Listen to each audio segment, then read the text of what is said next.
اس کو الگ نہیں کیا جا سکتا. آپ اگر تعلیم حاصل کر رہے ہیں تو آپ کے تربیت کے اندر وہ تعلیم نظر آنی چاہیے. جیسے الگ الگ مفکرین اور سماج سدھارکوں کے اس پہ وچار بھی ہیں کہ جو تعلیم ہوتی ہے وہ تو ایک ردی ہے، ایک کاغذ ہے، کاغذ کا ٹکڑا ہے، لیکن وہ تعلیم آپ کے آچرن سے نظر آنی چاہیے. وہ آپ نے جو حاصل کیا ہے وہ آپ کے ہاؤ بھاؤ سے نظر آنی چاہیے، آپ کے وچار سے نظر آنی چاہیے، آپ کی زبان سے نظر آنی چاہیے. جس کو علامہ اقبال علیہ رحمہ کہتے ہیں کہ تم مجھے کسی بھی قوم کے بچوں کے، جوانوں کی زبان پر گنگنانے والے ترانے بتا دو، میں تمہیں اس قوم کا مستقبل بتا دوں گا. تو نوجوانوں کی زبان پر یا بچوں کی زبان پر کیا گنگنا رہے ہیں، کیا چل رہے ہیں مائنڈ میں وچار، دماغ میں کیا چل رہا ہے، دل میں کس چیز کی تڑپ ہے، آنکھیں کس چیز کا خواب دیکھ رہی ہیں، یا وہ کس چیز کو لپک لینا چاہتے ہیں، وہ آسمان کی بلندیوں پہ جانا چاہتے ہیں، وہ زمین کی گہرائی میں جانا چاہتے ہیں. یہ فیصلہ آپ کو کرنا ہے. علامہ اقبال کہتے ہیں کہ آپ ان کی زبانوں پہ گنگنانے والے ترانے بتا دیجئے، میں اس کا بھوشیہ بتا دوں گا. ظاہر سی بات ہے، آپ طے کر لیجئے کہ آپ کے زبان پہ کیا چل رہا ہے. آپ اپنا مستقبل آپ دیکھ پائیں گے، اپنا بھوشیہ دیکھ پائیں گے. اور پھر اگر آپ کو احساس ہو جائے کہ زبان پہ غلط چیزیں چل رہی ہیں، احساس ہو جائے کہ وقت برباد ہو رہا ہے، احساس ہو جائے کہ وقت پہ انرجی کہیں اور جگہ پہ لگ رہی ہے، ایکٹیویٹی تو ہو رہی ہے بٹ غلط جگہ ایکٹیویٹی ہو رہی ہے، تو وہیں سے آپ یو ٹرن لیجئے اور اپنے آپ کی صحیح زندگی کی بنیاد ڈالیے. یہیں سے آپ کی کامیابی کی بنیاد پڑ جائے گی. آخری بات جو مجھ کو میسج آپ کو دینا ہے طلبا کے ساتھ، طلبا کو یہی کہ آپ طے کریے کہ آپ کو کہاں جانا ہے. آپ اپنا ویژن طے کریے، اپنا مشن طے کریے، آپ اپنا ہدف طے کریے اور اس ہدف کو پانے کے لیے لگ جائیے. آپ کو کوئی نہیں روک پائے گا. اس کے لیے انتھک محنت کریے. جیسے کہ الگ الگ وچارک کہتے بھی ہیں، آپ جب پڑھائی کرنے بیٹھیں تو آپ کے ماتھے سے گرنے والا پسینہ بتا دے گا کہ آپ کامیاب ہونے والے ہیں. لیکن یہ آپ کو طے کرنا ہے. اور جیسا کہ ابھی بار بار یہ باتیں آ رہی تھی، آپ بالکل صحیح بات ہے کہ کوئی آپ کو نہیں روک پائے گا. آپ نے اگر طے کر لیا کہ آپ کو آسمان کی بلندی تک جانا ہے، کوئی نہیں روک پائے گا. اس وقت آپ کو یہ طے کرنا ہے. پروں کو کھول، زمانہ اڑان دیکھتا ہے، زمین پہ بیٹھ کے کیا آسمان دیکھتا ہے. آپ کو اڑنا پڑے گا، آپ کو محنت کرنی پڑے گی، آپ کو قربانی دینی پڑے گی. والدین آپ کو پڑھانا چاہیں یا نہ پڑھانا چاہیں، سب کی الگ الگ مجبوریاں ہو سکتی ہیں، سب کے خیالات الگ ہو سکتے ہیں، سب کو اس کا ادھیکار بھی الگ، خیال الگ، وچار رکھنے کا. لیکن یہ آپ کو طے کرنا ہے کہ آپ کو پڑھائی کرنی ہے. آپ کے والدین اسی غربت میں، اسی پریشانی میں، انہی میزائل کے حملوں کے بیچ میں رہ کر کے آپ کے لیے گھر میں چولہا جلے، آپ کے بیگ میں کتابیں ہوں، آپ کے ہاتھ میں قلم ہو، آپ کے اسکول میں فیس جمع ہو، ساری قربانی دے ڈالتے ہیں. آپ پڑھائی کی قربانی نہیں دے پا رہے. یہ ہماری المیہ ہے، ہماری مصیبت ہے. والدین، ایک رکشہ کھینچنے والا ہے، کتنی مشقتوں سے، کتنی پریشانیوں سے وہ پیچھے دو لوگوں کو بٹھاتا ہے اور مجبوریوں، اسی دھوپ میں، اسی تپش میں وہ لے کے چل پڑتا ہے رکشہ کی، میرے بچے بھوکے نہ رہیں، میرے بچے کی فیس جمع ہو جائے، میرے بچے کے ٹفن میں کھانا رہے، وقت پہ کھانا مل جائے. کتنی محنت، کتنی قربانی، کتنی تپسیا، کتنی پریاس والدین کرتے ہیں، ماں کرتی ہے، باپ کرتے ہیں، بھائی کرتے ہیں، جو بھی گارجین ہے. صرف مقصد کیا ہے کہ میرے گھر کی اولاد پڑھ لے، میرا بچہ یا بچی پڑھ لے، میرے گھر میں کوئی پڑھ کے کچھ اچھا کچھ بن جائے. لیکن اس کے باوجود ہمارا المیہ یہ ہے. تو افسوس کی بات یہ ہے، ہمیں اس پر غور کرنے کی ضرورت ہے. اور مجھے یہاں پہ تمام جو اساتذہ ہیں ان تمام لوگوں کا بھی شکریہ ادا کرنا ہے.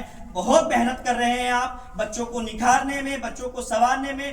پرسنلی ہم آپس میں ملتے بھی رہتے ہیں، سب کی کوششوں کو بھی میں جانتا ہوں. مجھے بہت خوشی ہوتی ہے کہ ہم اپنی ساری چیزوں سے بڑھ کر کے ہم بچوں کو سنوارنے کے لیے یہاں پر جو پورا اسٹاف ہے ورد الحمید کا، بہت انتھک محنت کر رہے ہیں بچوں کو سنوارنے میں.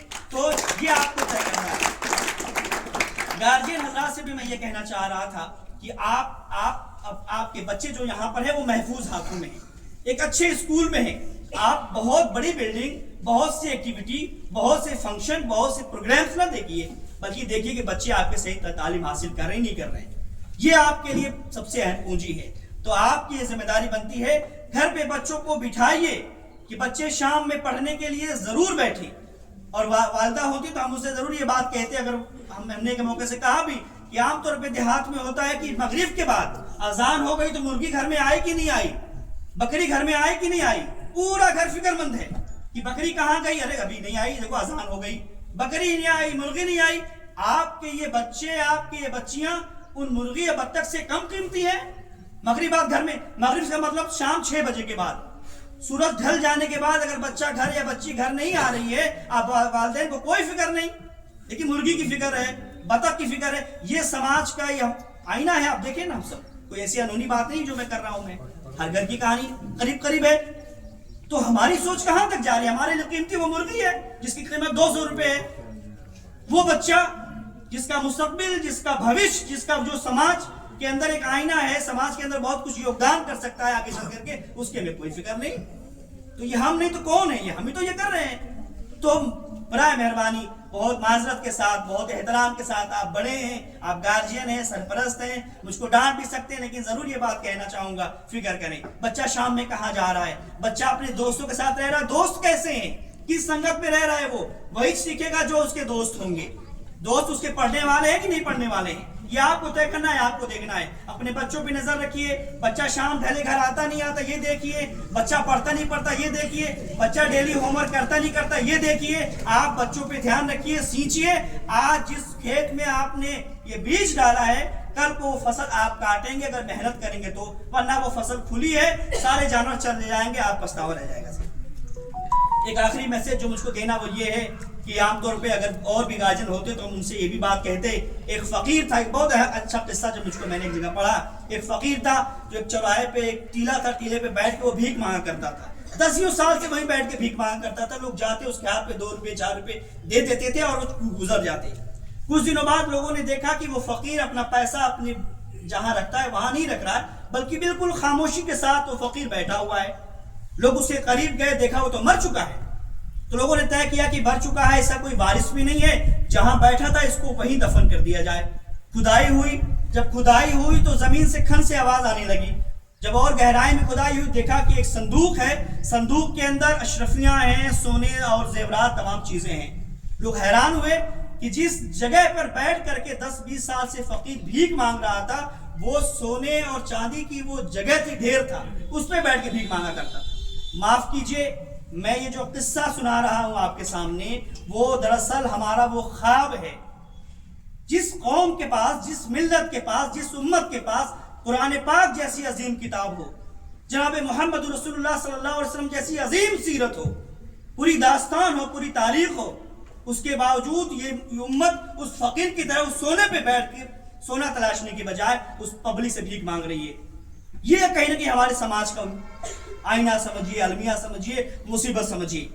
ہمارے پاس ساری چیزیں موجود ہیں لیکن ہم اس پہ غور نہیں کر رہے ہیں. اس فقیر کی طرح معاف کیجئے، کہنے کہ ہم ہاتھ پھیلائے ہوئے ہیں، تم سیاست میں مجھے کچھ دے دو، تم تعلیم میں دے دو، تم سلیبس میں مجھے دے دو، تم مینرز مجھے دے دو.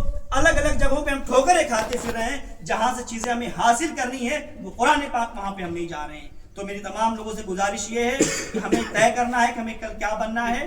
آج طے کریں گے، کل وہ چیز ملے گی. اللہ تعالیٰ سے دعا ہے کہ اللہ تعالیٰ مجھے بھی آپ سب کو سلامت رکھے. آمین. باقر دعوانا الحمدللہ.